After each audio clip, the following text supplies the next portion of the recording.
अस्सलाम वालेकुम दोस्तों आपको मिरान रियाद खान की वो तकरीर सुनाते हैं जिसमें उन्होंने इस मुल्क के बड़े बड़े गद्दारों को नंगा किया है, उनके अब्बाओ इजदाद को नंगा किया है, जो कि मोहतरमा फातिमा जिन्ना के साथ जो मुखालिफ थे, उसके सख्त मुखालिफ थे। उन्होंने खुर्रम दस्तगीर का नाम लिया कि खुर्रम दस्तगीर के जो दादा हजूर थे, जो इनके वालिद मोहतरम थे, मोहतरमा फातिमा जिन्ना का इंतखाबी निशान था लालटेन।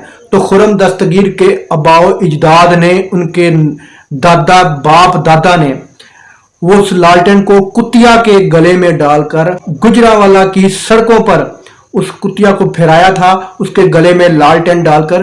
क्यों कि मोहतरमा फातिमा जिन्ना का निशान लालटेन था। ये लोग इतनी नफरत करते थे मोहतरमा फातिमा जिन्ना से और कायदे आजम से। उन्होंने कहा कि आज उन्हीं के औलादें आज भी हमारे मुल्क की असम्बली में बैठे हैं। उन्होंने कहा कि बड़े बड़े इदारे मोहतरमा फातिमा जिन्ना के सख्त मुखालिफ थे, उनके दुश्मन थे। उन्होंने कभी भी मादरे मिल्लत मोहतरमा फातिमा जिन्ना की सपोर्ट नहीं की। तो दोस्तों आप उनका ये खिताब सुने। आपको जो दुनियावी खुदा हैं, जो जगह जगह आपको मिल जाते हैं, किसी थाने में जाएं तो आपको एक खुदा बैठा हुआ मिलता है वहां पे, किसी पटवार खाने में जाएं तो आपको एक खुदा बैठा हुआ मिलता है वहां पे, किसी गवर्नमेंट के दफ्तर में जाएं तो आपको वहां एक खुदा बैठा हुआ मिलता है, किसी पॉलिटिकल पार्टी के हुजूम में जाएं तो वहां भी आपको अक्सर जमीनी खुदा बैठे हुए आपको मिलते हैं। ये खुद साख्ता किस्म की खुदाई है। एक इंटरेस्टिंग चीज है, पाकिस्तान में जब जब मनमानी की गई है ना इस मुल्क के साथ, तो कंट्रोल बड़ा अच्छा था। आप देखें कि मादर मिल्लत फातिमा जिन्ना साहिबा के साथ जो कुछ हुआ इस मुल्क के अंदर, बड़े कंट्रोल्ड एनवायरनमेंट में हुआ। हमारे बीच में वो सियासतदान आज मौजूद हैं जिनके बाप दादा फातिमा जिन्ना के साथ गद्दारी कर रहे थे। हमारे बीच में एस्टेब्लिशमेंट के वो हिस्से भी मौजूद हैं जो फातिमा जिन्ना को बुरा भला कह रहे थे। उनका इंतखाबी निशान लालटेन था और खुर्रम दस्तगीर के वालिद ने उनके एक कुतिया के गले के अंदर लालटेन लटकाकर उसको शहर का चक्कर लगवाया था। ये गुजरावाला में कायदे आजम की बहन थी, मादर मिल्लत का खिताब उनके पास है। तारीख में कौन जिंदा है? फातिमा जिन्ना। लेकिन उस वक्त क्योंकि कंट्रोल्ड एनवायरनमेंट था, उनकी कामयाबी को नाकामियों में बदलने की कोशिश की गई। पाकिस्तान दो टुकड़े भी हो गया बाद में। जो कुछ पाकिस्तान और बांग्लादेश अलग अलग होने के वक्त पे हो रहा था, मशरकी पाकिस्तान अलग हो रहा था, उस वक्त एक कंट्रोल्ड मीडिया था, जैसा कहा जाता था वैसा छाप देते थे। और हम बहुत सारी चीजें इससे मिलती जुलती होती हुई उस दौर की किताबों में पढ़ते हैं जो आज हो रही हैं। लीडर पकड़ा गया, लीडर के पीछे आ गए, लीडर के घर से असला मिल गया, लीडर दहशतगर्द डिक्लेयर हो गया, लीडर को ये सारी चीजें हमने पहले भी देखी हैं, तारीख की किताबों में पढ़ी हैं। लेकिन तारीख में उस वक्त मीडिया कंट्रोल था। जब परवेज मुशर्रफ ने नवाज शरीफ को निकाला, मीडिया कंट्रोल था।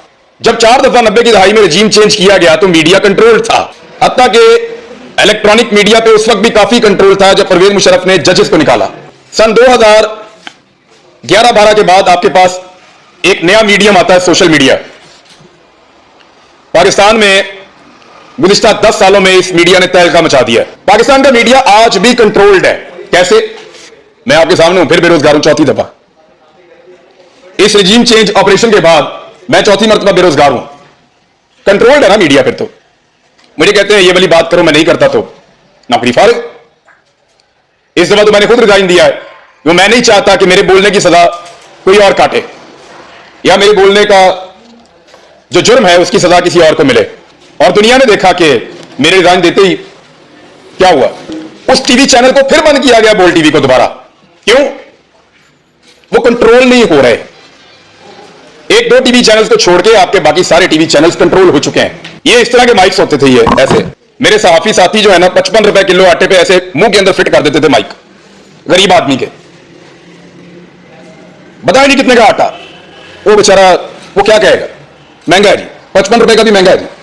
और वाकई महंगा, 55 रुपए का महंगा ही है। लो जी, तब्दीली का मजा आ रहा है आपको।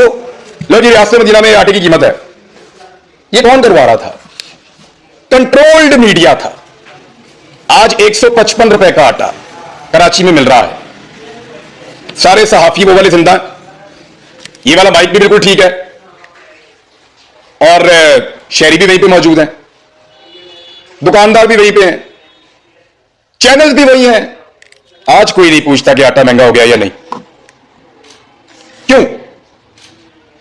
क्योंकि रजीम चेंज करने वालों ने फैसला किया था कि ये अब पसंद नहीं है, इसको निकालो और एक अच्छा वाला पपेट लेकर आओ एक अच्छा वाला मोहरा लेकर आओ, उसको चलाएंगे, उससे काम लेंगे।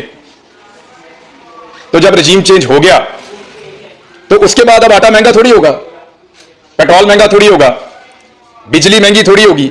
यह बात रवायती मीडिया को अपने आप से पूछनी चाहिए कि क्या वो वही रिपोर्टिंग कर रहे हैं जो वो रजीम चेंज से पहले कर रहे थे। अगर तो वो नहीं कर रहे तो इसका मतलब है कि मीडिया कंट्रोल्ड है। इस दफा एक चीज का फर्क पड़ गया और वो फर्क यह है कि सोशल मीडिया ने रवायती मीडिया की जगह ले ली। दुनिया भर में सोशल मीडिया आगे जा रहा है, रवायती मीडिया बंद होता चला जा रहा है, और जो रवायती मीडिया बाकी है वो सोशल मीडिया का सहारा लेने पर मजबूर है। अभी आप इन्हें कहें ना, बड़े बड़े तुर्रम खान चैनल हैं, इन्हें कहें अपने अपने सोशल मीडिया अकाउंट्स बंद कर दें, इन्हें कहें सोशल मीडिया के ऊपर अपनी प्रेजेंस खत्म कर दें और बताएं ये कितने पॉपुलर हैं, तो वो सोशल मीडिया के मरहूने मिन्नत अब हैं, उसके बगैर उनका गुजारा नहीं है। तो सोशल मीडिया के ऊपर एक और बड़ी इंटरेस्टिंग चीज है, यही टीवी चैनल अपने टीवी के ऊपर खबर कुछ और देते हैं, सोशल मीडिया पे कुछ और देते हैं। यानी सोशल मीडिया पे कोशिश करते हैं थोड़ा सा वो बता दें जो पब्लिक की डिमांड है, और रवायती मीडिया पे कंट्रोल्ड किस्म के एनवायरनमेंट में कंट्रोल्ड किस्म की चीजें चलाते हैं। क्यों? ये मीडिया पाकिस्तान की एस्टेब्लिशमेंट के इशारों पे नाच रहा है, पहले भी नाचता रहा है, आज भी नाच रहा है। फर्क यह है कि आज कपड़े उतार के नाच रहा है, पहले जरा थोड़ा सा शर्म और हया के साथ नाच रहा था।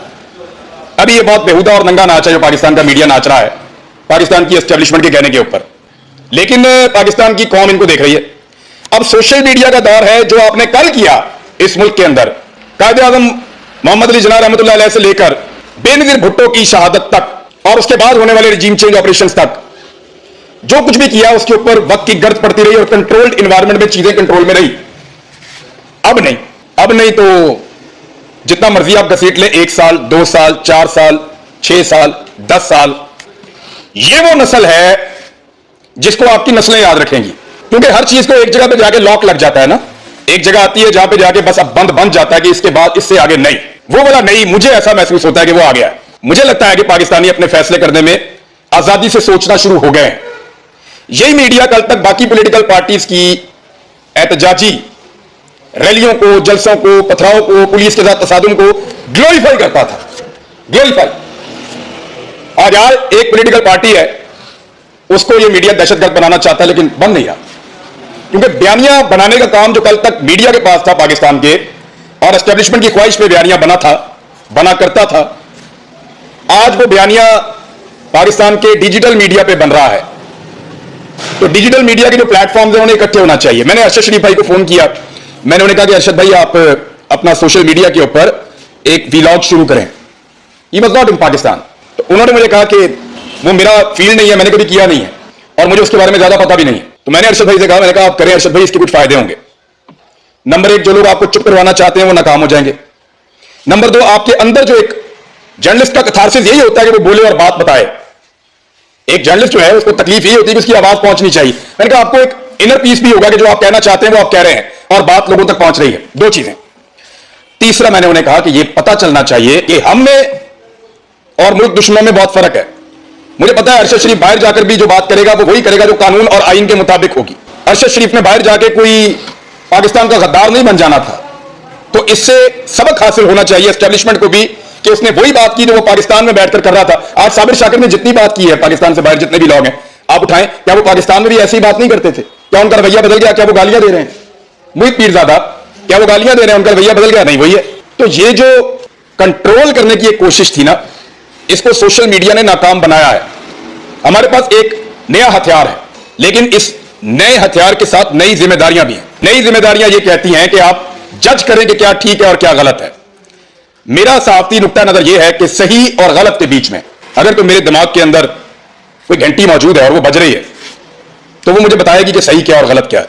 तो मेरा दिमाग मुझे सही और गलत के बीच में गाइड करता है, और मेरा नजरिया यह है कि मैं सही और गलत के बीच में न्यूट्रल नहीं रह सकता। थोड़े दिन पहले एक खबर फैलाई गई कि शहबाज शरीफ को वजीर आजम हाउस में चपेड़े पड़ी हैं। याद होगा आप लोगों को, मैंने सख्त अल्फाज में इसकी मुखालफत की थी कि कौन है, किसकी जरूरत है जो वजीर आजम को चपेड़े मारे। ये खबरें अपना खौफ फैलाने के लिए फैलाई जाती हैं। वो लोग ये चाहते हैं कि सब उनसे डरें, लेकिन जो लोग अल्लाह से डरते हैं वो फिर किसी और से नहीं डरते। जिंदगी, आपका रिस्क, आपकी इज्जत, आपकी औलाद, ये सारी चीजें अल्लाह रब्बुल इज्जत के पास हैं। कोई जमीन पर बैठा हुआ फिरौन या जमीनी खुदा इनका फैसला नहीं कर सकता। खुद फैसला कीजिए, आपको लगता है कि ये वाला मौकिफ ठीक है। सोशल मीडिया का एक ही फॉर्मूला है जो मुझे समझ आया, रवायती मीडिया ने हमें बैलेंस करने के नाम के ऊपर बहुत खबार किया है पाकिस्तानियों को। ये जी मैं बैलेंस कर रहे हैं, पता है एंकर को वो सच बोल रहा है, ये झूठ बोल रहा है, फिर झूठे और सच्चे के बीच में बैलेंस क्रिएट कर रहा है। नहीं होना चाहिए भाई। वो पता है सच बोल रहा है, खुद खड़ा होकर देख रहा था वहां पे, साफ ही है, अपनी आंखों से देखा हुआ, पता है वो सच बोल रहा है, पता है ये झूठ बोल रहा है, पता है 55 रुपए का आटा बहुत महंगा था, पता है 155 रुपए का बहुत सस्ता है, फिर बैलेंस कर रहा है। तो ये वाला बैलेंस मेरे से तो नहीं होता। और याद रखिएगा, सोशल मीडिया पे कामयाबी का सिर्फ एक रास्ता है कि कन्विक्शन के साथ बोलो, जो बात करो उसके ऊपर आपको खुद पूरा यकीन होना चाहिए। आपकी बॉडी, आपकी आंखें, आपकी जुबान एक बात कर रही हो, अलग अलग बात ना कर रही हो। किसी एजेंडे पे जाने की बजाय खुद फैसला करो क्या ठीक है और क्या गलत है, और उसके ऊपर चलो। तो सोशल मीडिया पे आपको बैलेंस क्रिएट नहीं करना, आपको सही और गलत का फैसला करके जो आपकी दानिश में ठीक है उसके साथ खड़े हो जाना, डट कर। मुझे तो लगता है कि इससे आपको कामयाबी मिलेगी। थैंक यू वेरी मच, बहुत शुक्रिया। अस्सलाम वालेकुम। दोस्तों, उम्मीद है आपको ये वीडियो अच्छी लगी होगी। अल्लाह हाफिज।